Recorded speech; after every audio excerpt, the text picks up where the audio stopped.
How's everybody doing? Dr. Gillard here once again. We made it to week 7. Awesome. This is spring 2020 lecture. Endocrinology. Here we go. So we left off, we were talking about Cushing syndrome last time. Just a kind of a recap. Cushing syndrome, remember, S stands for something. It's a parent category, in other words. And there's many things that can cause Cushing syndrome. But no matter what the cause, to have Cushing syndrome, you have to have an elevated serum cholesterol level, or not cholesterol, an elevated serum cortisol level, and that makes the diagnosis. It's glucocorticoid level, but cortisol is the main one. We also talked about there are 2 different subcategories, both of which can cause Cushing syndrome. There's ACTH dependent causes, which mean the problem is with ACTH overproduction. And then there's ACTH independent causes.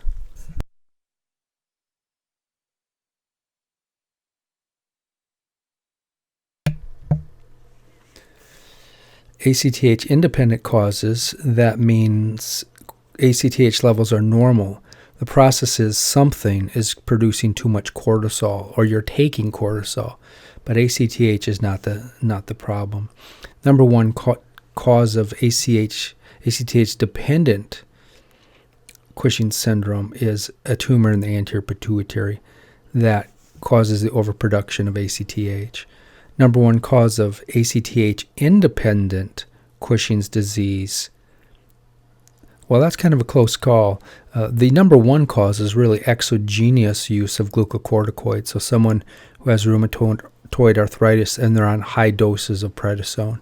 That's the number one cause. But if you exclude iatrogenic causes or man-made causes, then it's a tumor. It's usually a tumor in the adrenal cortex that is producing cortisol all by itself. And it's usually an adenoma. And it's a non-cancerous adenoma, but occasionally that adenoma can be carcinogenic, can be a cancer, and it's a bad cancer if it is one. All right, so we were just going to talk about Cushing's disease, which is actually what's the number one cause of Cushing syndrome?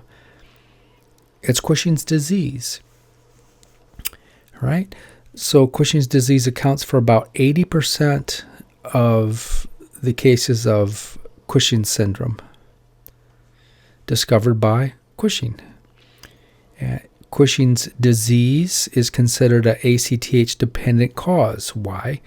Because Cushing's disease is usually caused by a tumor in the corticotroph cells of the anterior pituitary. And those tumors, which are made of corticotrophs, they secrete POMC, which is immediately converted to ACTH. Or maybe they straight out secrete ACTH. But no matter what, the anterior pituitary produces too much ACTH. About 10% of all pituitary tumors are this type, an adenoma of corticotroph cells, secretes ACTH. What's the number one? It's a prolactinoma is the number one that secretes high levels of, causes the release of prolactin. Guys and girls have elevated levels of prolactin. Metastatic disease can also hit the anterior pituitary and stimulate corticotroph cells to overproduce POMC, ACTH. It's pretty rare though. What's the sequelae of ACTH overproduction? Well, that's easy. We know that ACTH will go stimulate the adrenal cortex, specifically the zona fasciculata, specifically fasciculata cells, and they will release cortisol and all the corticosterone, all the glucocorticoids, mainly cortisol though. These type of tumors, whether they're pituitary adenoma or a cancer or whatever, they don't respond to the negative feedback inhibition loops. Remember, there's a double negative feedback inhibition loop set up by the hypothalamus and the anterior pituitary. They kind of give it the hand and say, you're not going to control me. Therefore, there's no way to turn it off. Remember this thing again?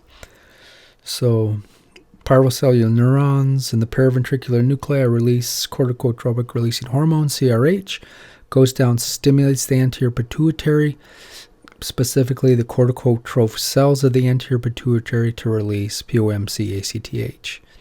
ACTH goes, stimulates the zona, so really it stimulates all three zones, but mainly the reticularis and the zona fasciculata and zona reticularis. So you overproduce the DHEA and cortisol because of this. But glucocorticoids like cortisol, once the level builds up in the blood, they actually inhibit. There's receptors on parvocellular neurons. They bind to and inhibit the production of CRH. No CRH, no ACTH. And just in case that's broken, it's a double system. The corticotroph cells also have receptors on them. And so the extra glucocorticoids, once the serum levels are high enough, it turns off these. So it's kind of a double shut-off system. Right? And if there's a tumor here, the tumor doesn't have receptors for glucocorticoids and therefore just cranks out ACTH and doesn't care. Nothing can shut it off. How does Cushing's disease affect the adrenal gland?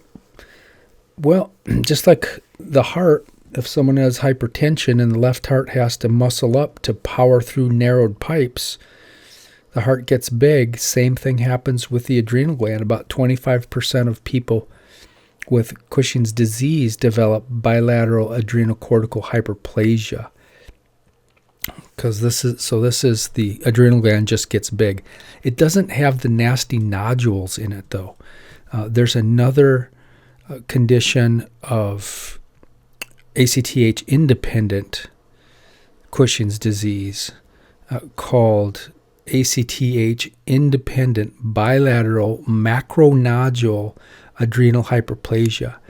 The adrenal glands in these patients, these are tumors in the adrenal glands of fasciculata cells, and the adrenal gland gets these huge, massive clumps of tumors, and it usually happens to both of them.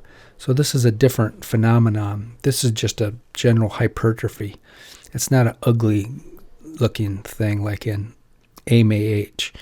It's that other one we talked. Did I talk about that? I'm not sure if I talked about that, but there it is. I just talked about it. Right, everything I said caused by ACTH-induced overstimulation of the zona fasciculata, just like the left ventricle overuse. The adrenal gland gets bigger, it's not nodular though. It just gets bigger. Let me write that down. Take out nodular.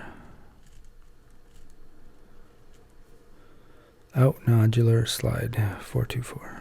Okay.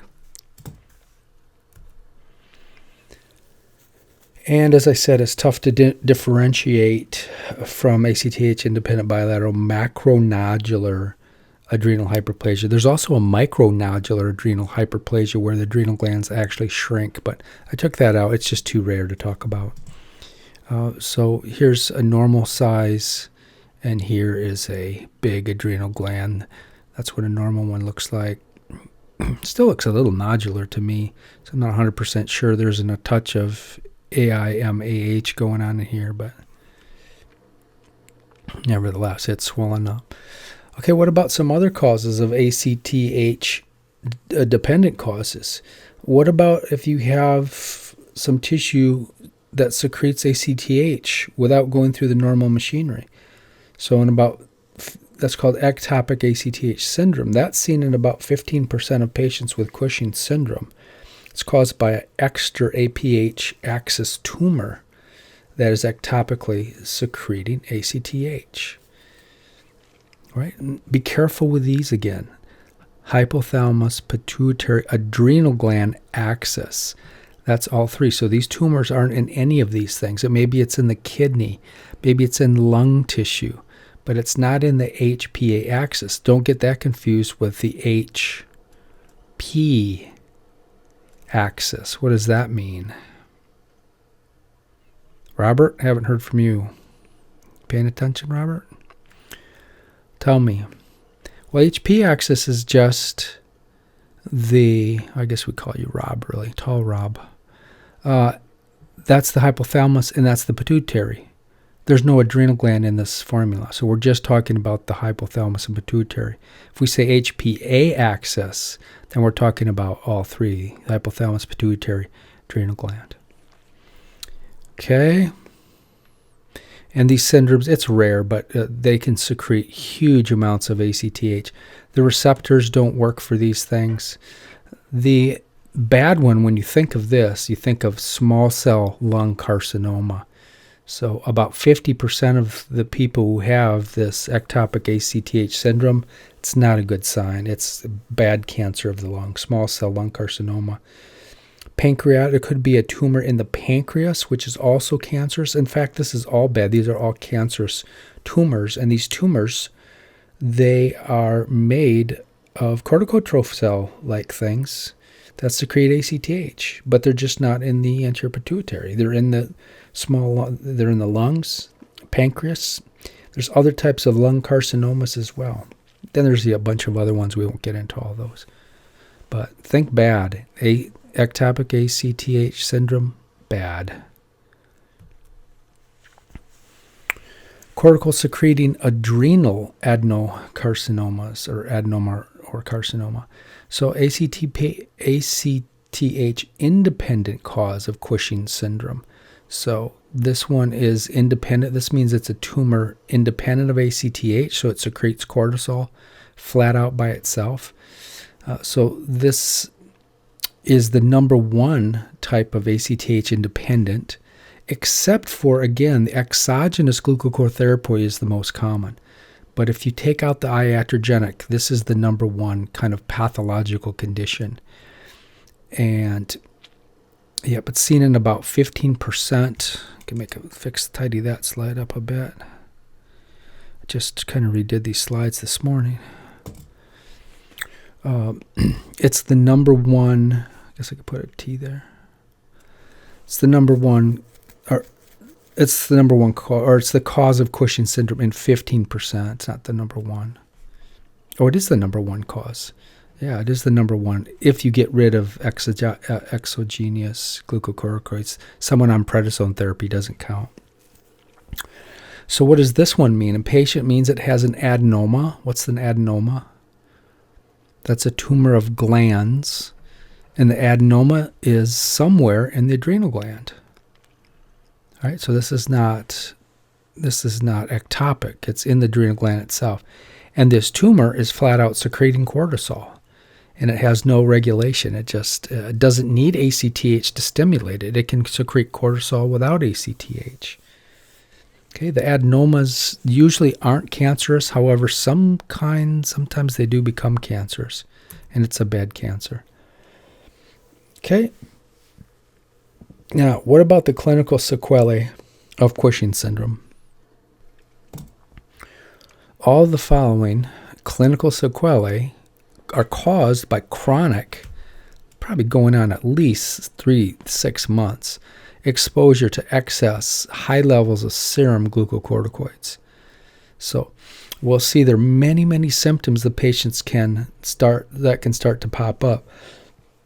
Therefore, makes the diagnosis equivocal. Do you know what that word means? Equivocal. You know what non-equivocal means?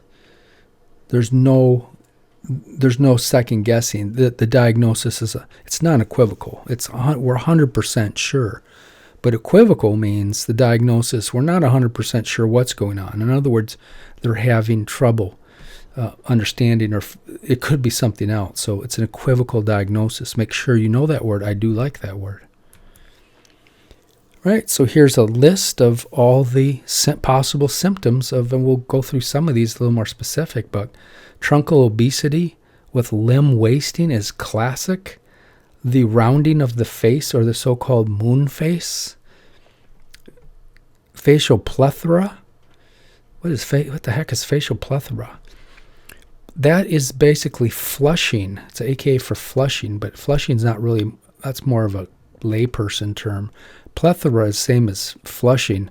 Flushing is a temporary condition. It's when you get embarrassed and your cheeks turn red, but they don't stay red all the time. So facial plethora is just the redness of the cheeks, like you're embarrassed, but it's all the time. Okay, so that's facial plethora. Spontaneous bruising, we'll see protein destruction occurs in the blood vessels, makes them leak real easy.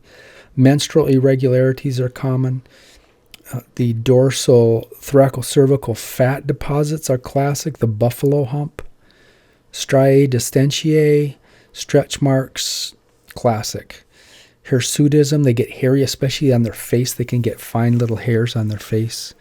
Muscle weakness, hypertension can be a problem. Diabetes is definitely a problem. And that insulin resistance, almost 100% of people have insulin resistance. I think it was about 50% go on to become diabetic. So let's look at some of these more closely. So here's the truncal obesity with limb atrophy and bruising. So this is a great picture. So we got skinny little legs here. Those are called spindly legs, spindly arms, Justin, spindly arms.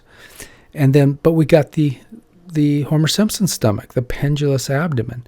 So that's truncal obesity. This is seen in 90% of adults who have chronic Cushing's disease. Right? It's not completely understood why, because we know we talked last lecture, we talked about gluconeogenesis and how cortisol likes to break down fat. It likes to break down muscle too. We talked about all the things it can do, but why it spares, why doesn't it break down this fat? It prefers the fat and the muscle of the arms and legs. We don't understand why that is. Some research shows that in the abdominal region, new fat cells called adipocytes are actually created. So it's easier to gain fat in this region. So pretty crazy diagnosis. So this truncal obesity seen in 90% of people. So that's a pretty big number. Okay. Oh, and the bruising too. Oh, we'll get that in the next slide. So we also have some, and it's weird, the protein catabolism, cortisol breaks down. Cortisol causes protein catabolism. But why it happens in extremities and not the stomach is unknown. If you do some blood work on these people, they might have an increased BUN, blood urea nitrogen levels from the breaking down protein. So that's something you can use to help make the diagnosis. Okay, so they look like Homer Simpson with skinny, spindly, the key word. I do like that word, spindly. It also breaks down protein in blood vessels, so you get these spontaneous circular lesions here. See that one right there? We got a couple of them there. Got a bunch of them here, it looks like. There's some here. So we get a bunch of those things as well. Insulin resistance. So 100%, look at that number. With chronicity, 100% of people are going to end up with insulin resistance from this. So cortisol interferes with the binding of insulin to its receptor on cells of the body. We know after a high meal, you have tons of sugar floating around your body. You need to get that sugar inside cells where it'll do some good. But the cortisol interferes with that and messes up the binding of this. And that's doing its job, because the job of cortisol is to make sure you have sufficient levels of blood glucose at all times, and cortisol and levels of glycogen in the liver. So those are its two functions. So if it shuts down, if it doesn't let the glucose get stolen by the cells of the body, then there'll be more blood glucose. So it's doing its job, but it's causing way too much sugar in your blood all the time. And you can start becoming diabetic after a while for this. It'll wreck your eyes, diabetic retinopathy. You can start getting pain in your legs and arms from neuropathy, diabetic neuropathy, and all sorts of problems, right, with diabetes. But does it increase the risk for aneurysms? Was that on the test? Did you have that yet? No. Sugar actually hardens the artery, makes it unlikely that it'll break. It's the only good thing about it. Weight gain, probably the number one clinical sign is the central obesity, kind of talked about it. Weight gain and obesity. I wanted to put this in here. Some authors use the word centripetal weight gain. Centripetal weight gain just means a Homer Simpson belly. That means there's an increased ratio between your hips and stomach and waist to your thighs. That's a centripetal weight gain. Centripetal weight gain. Seen in 97% of those affected by this author. What else can happen? This is a little more rare, but you can, in people with Cushing's disease, could have a patient come in with radiculopathy, and they have fat deposits in their epidural space, right? Just like a tumor in there, and it can push down on things. Not to be confused, there's a condition called lipomatosis where the epidural fat can get really big. I had a case of that not too long ago. It's pretty rare, though. Hypertension is a problem in people, seen in about 74% of people. All right. Diabetes, we talked about that. And osteoporosis as well. We're not going to get into those mechanisms. We've known that since the 80s. I threw this old Lancet. Probably the number one journal. New England Journal of Medicine, Lancet are the two big journals. Probably the best ones out there. Very, very almost impossible to get studies into those. They're very well, super peer review. The clinical sequelae of Cushing syndrome, hypogonadalism is also there. Cortisol also inhibits testosterone release from Leydig cells. So remember, in guys, that they can start shrinking up. Their testicles can start shrinking up, and they have low testosterone levels. Exophthalmos, they can get fat deposits behind the eyes and make their eyes kind of bug out. Not going to go crazy into that one, though. In children, it's a little different. Children usually don't get the spindly legs and arms, but they just get quite fat. So they get a general obesity, lots of striae distentiae in these kids. I think we talked about this in lab a bit. And the protein synthesis hinders growth development, so they're typically short. Start looking at some of these. There's obesity in a child. So he's got just about everything, doesn't he? He's got the red cheeks. He's got the moon face going on. They typically have a little acne going on. It doesn't look too bad on him, but it's not unusual to see some acne. He's definitely obese. And poor guy's got huge stretch marks, right, all over the place. So severe striae distentiae. Got to fix slide 39. The dragon doesn't like to say striae distentiae. 439. All right. Fat deposits in the face and thoracocervical region. That's the dorsal thoracocervical region. Can add that one in there too. These are other classic. We talked about these. This is just the moon face and the buffalo hump. Really talked about that a lot. Okay, let's look at somebody. So here's the classic round moon face. She's got makeup on, so she's covering up the red cheeks.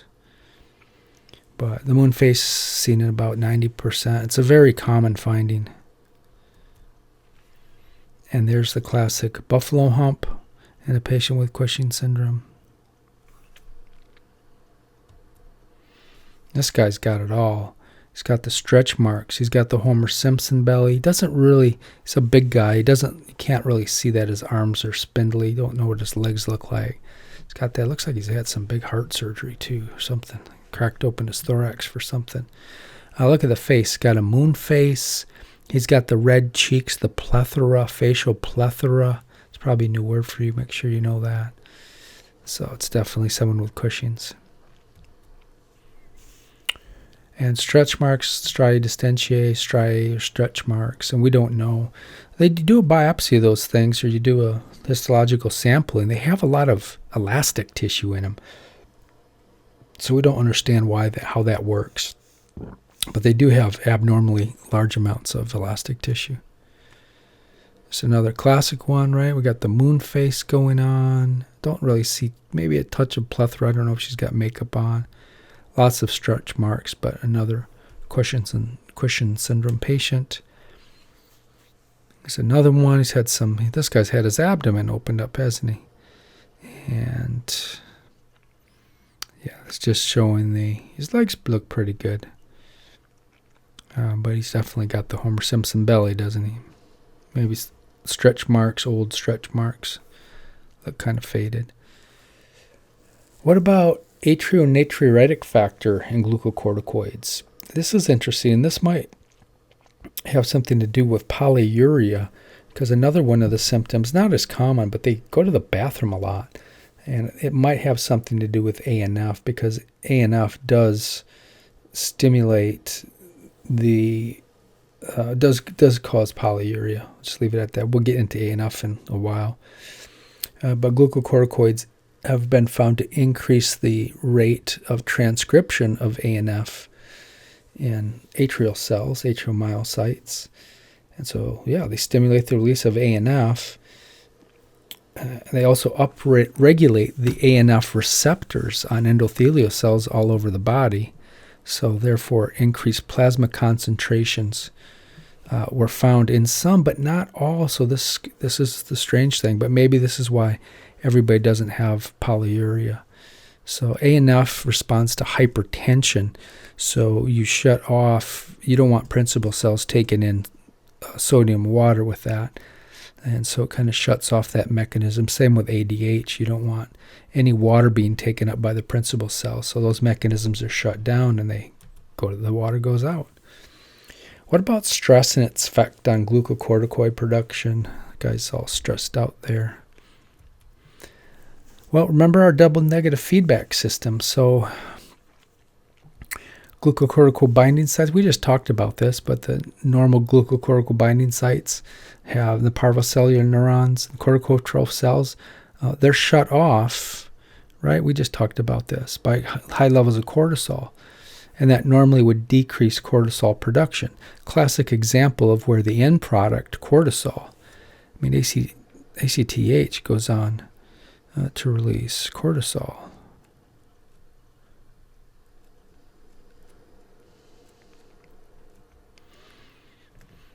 Okay.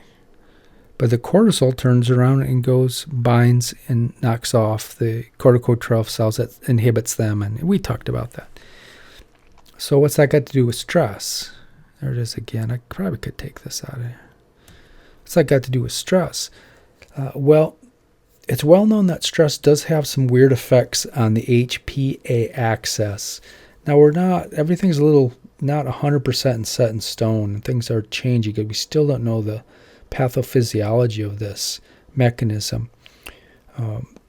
But stress can cause an increase in aldosterone levels throughout the body, and people can start to have the symptoms of Cushing disease who are under chronic stress. So the disease is called pseudo-Cushing syndrome, or pseudo-hyperaldosteronism.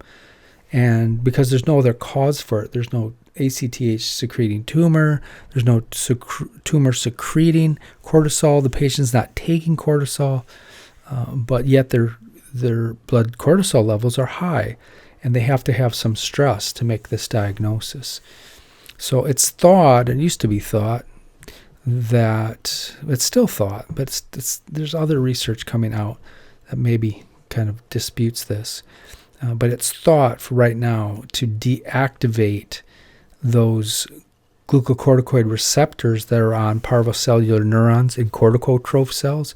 Remember, we bind glucocorticoids to these, right? And it inhibits those neurons to produce CRH, inhibits these neurons to produce ACTH.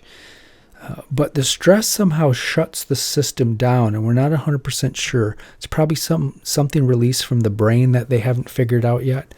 But it does seem to shut this down, and you get an overproduction of cortisol from this, is the bottom line. And so if the negative feedback system is broke, CRH and ACTH can just be overproduced. That's one theory. There's some newer research. This won't be in board books yet, but there are some brain hormones that have been found, and they think these are directly stimulating parvocellular neurons to make CRH, and that, of course, would lead to the production of ACTH. So we don't know for sure what the cause is. It's something with the HP axis, but it definitely is real, because people can overproduce cortisone when they get really, really stressed out, right? Kind of a double whammy. Not only does the stress overproduce cortisol, the glucocorticoids, it also stimulates the adrenal medulla, which we haven't talked about much. We'll talk about that in just a second.